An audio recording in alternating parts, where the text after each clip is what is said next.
If I had to survive, I would want a bucktail. If I wanted to catch big fish, I would want a redfin.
Everybody else is going to say the darter. I mean, that's what they're going to say. But there's other things that work. I love to use the bob on little metal lip swimmer.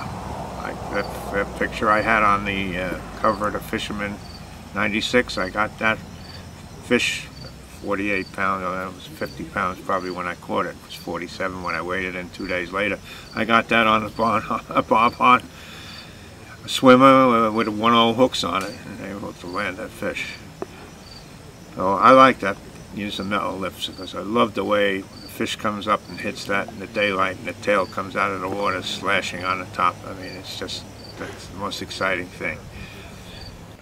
Really, my favorite lure would turn around, I would say daytime fishing would be the small metal lips, because I love to watch the fish come up and whack them. I mean, that to me is my favorite lure to see. You know, nighttime would be a darter or a bottle plug or a needlefish, but as far as daytime fishing, that's fantastic, great. If I had to survive, I would want a bucktail. If I wanted to catch big fish, I would want a redfin. I had so much luck with redfins. I've had a couple of 50-pounders with a redfin. I had one night on a point rock in Browns, where I had 560 pounds of bass, all on a redfin, a blueback redfin with a pearl, and it was probably my best night in Montauk ever. And I had a 54-12 that night on a redfin. So I gotta love my redfin. It's the best. Sometimes we loaded them with water, you know, 7 cc's of water for a better cast if it was windy out. But most of the time I would fish them normal and just slow retrieve. And I mean, you know, don't forget you have good nights and you also have bad nights, and many times I had Murphy Law nights where, God, everything would go wrong. You know, I'd feel like just a hoople, like I should quit fishing. I would come back, get in my camper, and crawl next to my wife and get into fetal position and say, "Pet me." Bucktail is it's easy to work. It'll cast. You use it under different conditions, as long as maybe you have some white water. And you can use them at night, believe it or not. Many people don't, but I do. And I think it works great.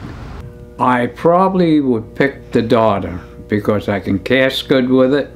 But when you're talking about wooden plugs, I used to ruin the paint jobs. I used to beat the shit out of the plugs because I power casted. I would wrap that plug on the ground and bang it on rocks, you know. So after a while, the plug was all beat up. Absolutely, a darter is the most versatile plug for Montauk. You can catch fish on the north side, you can catch fish on the south side, you can fish in slack water, you can fish a rip, fish the open beach. It's a very versatile plug. There are nights when all you need is a darter. So many nights at Montauk, all I did was put on a darter, fish the same plug all night, caught fish all night, never had to try anything else. It casts great. It fishes really well in the shallow rips at Montauk.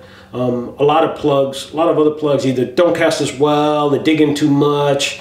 Darter's got the right combination for Montauk. It's hard to say. Probably the best all around right now, the easiest is the needle. You can't go wrong using them. They cast a mile into the wind. But I use everything at night. I use tin at night. I use darters. I use bottle plugs. It all depends on, you know, now we got so much choices.